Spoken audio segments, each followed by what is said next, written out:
So it's gonna get a little bit loud. It's like a rocket. It blows them to pieces. We have the skills and we have the drive.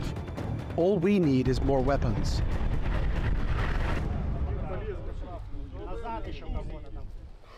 We're meeting with the 126 Ukrainian Marines at a secret location where they trained to fight near Kherson. The 126th Marine Brigade made its name by holding Krinky on the other side of the river in a daring raid behind enemy lines. And they have a few big guns to help repel the Russians. First, this US-made Browning machine gun might look like it belongs to another era, but Ukrainian soldiers can be trusted to make the best out of it. It can hit a target at roughly 2 kilometers from infantry to light armored vehicles and drones.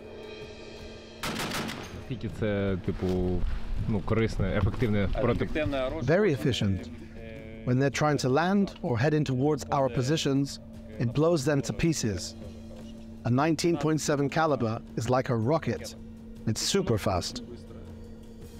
We had to do a landing, and it only took 27 seconds to deploy it, disembark, load, and within 27 seconds, the position was already covered.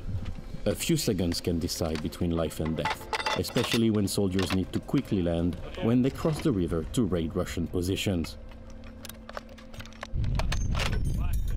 Alright, so it's gonna get a little bit loud, as we can hear.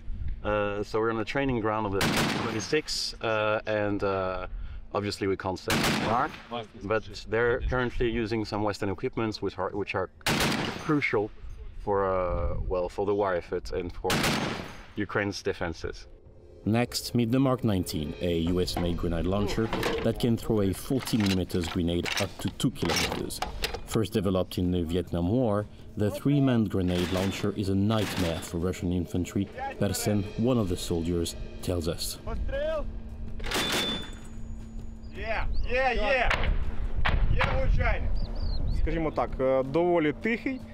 It is, so to speak, very quiet. And if you disguise yourself well, it is somewhat difficult to find it. But its striking force is quite powerful against lightly armored vehicles or infantry.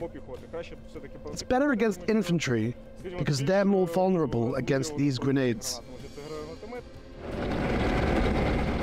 Speed is key when bringing men to the battlefield or evacuating them. Enter the unit's prized Humvee, a lifesaver during fights. Those light armored vehicles can go up to 100 kilometers per hour. Some heavy weapons are usually mounted on top, but they can be dismounted to evacuate wounded soldiers.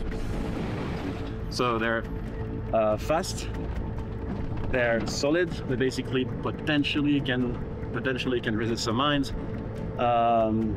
And yeah, that's basically how Ukrainian soldiers can move from point A to point B near a battlefield, and it also helps them a lot actually react extremely quickly against the advance of the Russian army. The massive American 4x4, popularized during the Gulf War in 1991, serves as a rolling shield against mines and drones here in Ukraine.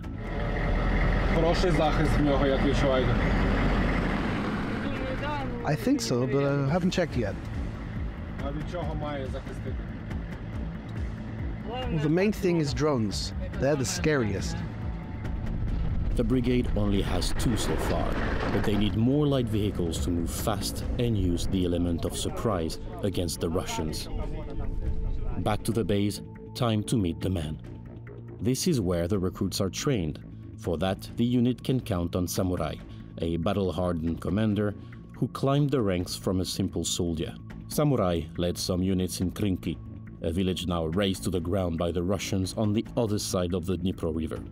The river helps retain the Russians, but it's also a massive obstacle for the counter-offensive. The specifics are completely different.